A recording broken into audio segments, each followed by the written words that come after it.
Cancer ఆ గడ్డలు ఏమైనా లేచినప్పుడు కట్ చేస్తే తగ్గడానికి ఛాన్స్ ఉంది. థర్డ్ ఫేజ్ అంటే సుమారుగా సంవత్సరం నుంచి 4 సంవత్సరాల దాకా పట్టుకునే ఛాన్స్ ఉంది. ఫోర్త్ స్టేజ్ అంటే కష్టం. అందుకోసం క్యాన్సర్ 4 స్టేజ్లు ఉంటుంది. ఈ 4 స్టేజ్లకు సంబంధించి ఈ 4 స్టేజ్లలో 2 స్టేజ్లు ట్రీట్మెంట్కి అందుతుంది. మిగిలిన 2 స్టేజ్లు ఇంకా ప్రపంచ ఆధునిక వైద్యం అంతా కూడా క్యాన్సర్ వ్యాక్సిన్ కనుక్కోవడానికి, క్యాన్సర్కి సంబంధించినటువంటి దానికి సంబంధించి కనుక్కోవడానికి, ట్రీట్మెంట్ కనుక్కోవడానికి ప్రయత్నం చేస్తుంది. ఇప్పుడున్నటువంటి వైద్యాలు, గతంలో క్యాన్సర్ అంటే క్యాన్సర్ అనేటువంటి వాళ్ళు కొంత బతికించుకోగలుగుతాము సమాజంలో కానీ ప్రపంచంలో కానీ.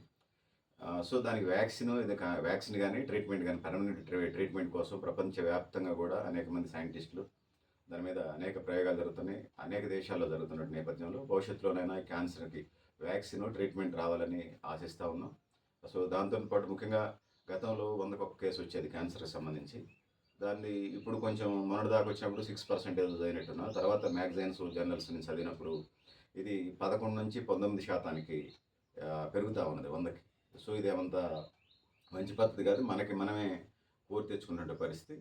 ఆహార పదార్థాలు ఆర్గానిక్ వైపు వెళ్ళి ఉంటున్నాం. రెండోది మనం తినే జంక్ ఫుడ్స్ ఏదైతే పిజ్జాలు, బర్గర్లు, ఫాస్ట్ ఫుడ్లు ఇట్లాంటి ఇవన్నీ కూడా మనిషికి సంబంధించి క్యాన్సర్ వైపు నెట్టివేయబడుతూ ఉన్నాయి. సందర్భం ఇదే కాబట్టి సో క్యాన్సర్ వైపు నెట్టివేయబడుతూ ఉన్నాయి కాబట్టి సో మంచి ఆహార పదార్థాలు, ఆరోగ్యాన్ని ఇచ్చే పండ్లు ఫలాలు తినండి, ప్రకృతి సిద్ధంగా వచ్చే ఆహారాన్ని తినండి. ఫాస్ట్ ఫుడ్స్కి దూరంగా ఉండండి. క్యాన్సర్ బారిన పడకుండా ఉండడానికి ప్రయత్నం చేయండి. మేము అనుకునేది మా మదర్కి సంబంధించి ఆ పెయిన్స్ అవన్నీ మేము చూసినప్పుడు మా శత్రువులకు కూడా ఇవి రాకూడదని మేము భావించాము. ఎందుకంటే క్యాన్సర్ రావడంతో పాటు ఆ పెయిన్స్ కూడా అంత పెయిన్స్ ఉంటాయి.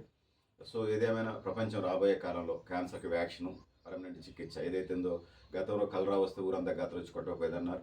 కొంతమంది దాని మీద అసలు కలరా ఎట్లా వస్తుంది అనే దానికి వచ్చినప్పుడు ఆహార పదార్థాల వల్ల, త్రాగునీరు వల్ల వచ్చిందని చూస్తున్నాం. ఇప్పుడు జాతరల్లో లేకపోతే తిరునాళ్ళల్లో ప్రభుత్వమే వాటర్ ట్యాంకులు పెట్టి దానికి ఒక పరిష్కారం తీసుకొచ్చింది. మనకి కలరా కేసు అప్పుడు కనపట్టలేదు. అట్లనే క్యాన్సర్కి సంబంధించి కూడా భవిష్యత్తులో ఆ వైపుగా ఈ సమాజం, ఈ ప్రపంచం ఆ వైపుగా వెళ్తుందని చెప్పేసి మా కుటుంబంలో క్యాన్సర్తో తను ఇంకుంటే ఇంకా 15-20 ఏళ్ళైనా బతుకుండేది. మాకు లోటుగానే ఉన్నది. అది బయటకు మేము చెప్పుకోలేకపోయినా గంభీరంగా ఉన్నా కూడా ఏమన్నది సరే. మిగిలిన కుటుంబాల్లో కుటుంబ పెద్దలు మిస్ అయినప్పుడు, పోయినప్పుడు ఆ బాధిత కుటుంబాలకు తెలుసు కాబట్టి సో భవిష్యత్తులో ఈ క్యాన్సర్ని ఎదుర్కొనే మెడికల్ సైన్స్ కూడా దీన్ని క్యాన్సర్ని ఛాలెంజ్గా తీసుకుని దానికి భవిష్యత్తులో వ్యాక్సిన్ కనుక్కుంటుందని, ఆ విధంగా వ్యాక్సిన్ కానీ ట్రీట్మెంట్ కానీ పర్మనెంట్ ట్రీట్మెంట్ కనుక్కొని మామూలుగా వైరల్ ఫీవరో లేకపోతే ఏమంటారు ఇంకా చలి జ్వరమో లేకపోతే డెంగ్యూ జ్వరానికి ఎట్లయితే ట్రీట్మెంట్ ఉందో భవిష్యత్తులో కూడా క్యాన్సర్కి ఆ వైపుగా ఉంటుందని ఆశాభావంతో చేస్తూ ఫైనల్గా నేను చెప్పదలుచుకుందంటే వి ఫైట్ అగెన్స్ట్ క్యాన్సర్. అది మా ఊరు ఎర్రగుట్ట అంద కావచ్చు, లేకపోతే ఖమ్మంకిల అంద కావచ్చు, మా దేశ సరిహద్దులో ఉన్నటువంటి హిమాలయ పర్వతాలు అంద కావచ్చు, ముఖ్యంగా నేను పనిచేసే ఆర్గనైజేషన్స్ ఆ వైపుగా బాగా అడుగులు వేస్తూ ఉన్నాయని చెప్పేసి భవిష్యత్తులో కూడా క్యాన్సర్ మీద వ్యాక్సిన్ ఉంటుందని చెప్పేసి నేను కూడా వి ఫైట్ అగెన్స్ట్ క్యాన్సర్ అని తెలియజేస్తూ నేను ముగిస్తూ ఉన్నాను. ముఖ్యంగా మా మదర్కి నివాళులు అర్పిస్తూ ముగిస్తూ ఉన్నాను. థ్యాంక్ యూ అండి పెద్దలారా.